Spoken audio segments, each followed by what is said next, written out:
Hello everybody, welcome to MJX Movies. Today I'll be acting the 2023 film Boston Strangler, directed by Matt Ruskin and notably produced by Ridley Scott and his production company.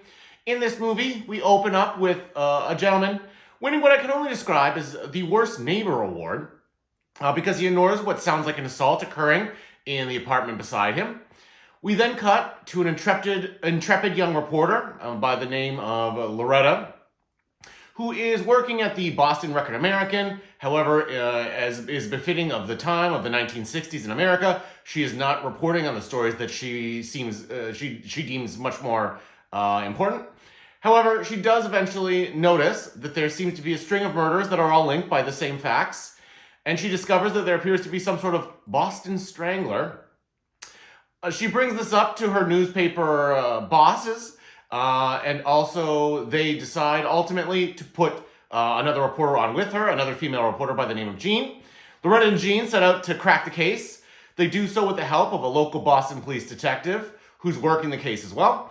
But the Boston Strangler commits many more murders. The trail takes the detective and the reporters to the left, to the right, to the left, to the right. It zigzags all over. Eventually, a suspect is caught, and after some digging, Loretta finds that the person who was caught may have been a stooge or a setup, and that it might have been several people who were in fact committing the murders.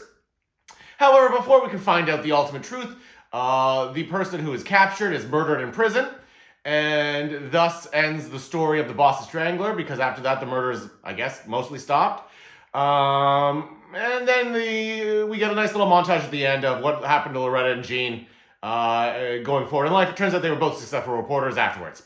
So, this is a movie that stars Keira Knightley as Loretta. Got Carrie Coon as Jean. Chris Cooper's in there as the boss of Loretta and Jean.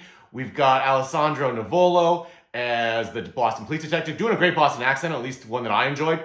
And then we've also got David Desmouchin as the prime suspect of the Boston Strangling case, or the stooge of the Boston Strangling case. I've heard this movie referred to as Spotlight Light. I guess in many respects it is, or it's like Zodiac Light as well. It is a pretty dark film. I mean that not just in terms of content, but also color palette is dark. Much like with many of these movies, they elect never to have anything pop ever color-wise. The accent by Keira Knightley in this is also a little bit disconcerting because it looks like her jaw is heavily clenched the whole time.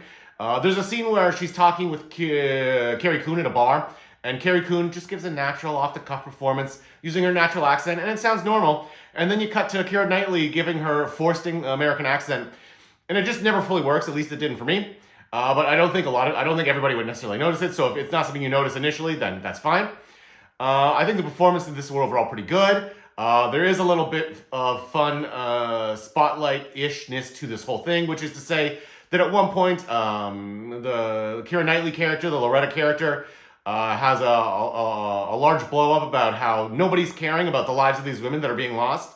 And if you're a student of history or someone from another part of the world, you might think to yourself, wasn't America getting much, much deeper in the Vietnam War at this time? To which the answer is yes, absolutely. There was much more lives being lost there than there ever were in the Boston Strangling case, but where you are in perspective sometimes carry a lot of weight. So I would say overall for me, between yay and nay and in between, this is, I would say this is probably a nay. You don't really need to watch this one. If you're a fan of like Zodiac and that's this sort of drama, the dark crime thriller drama that has a lot of investigation, then sure, give it a whirl, it's a yay. But I'm going to say, just watch Zodiac instead. It's much better. So let me know what you guys think in the comments. Like and subscribe. Cheers.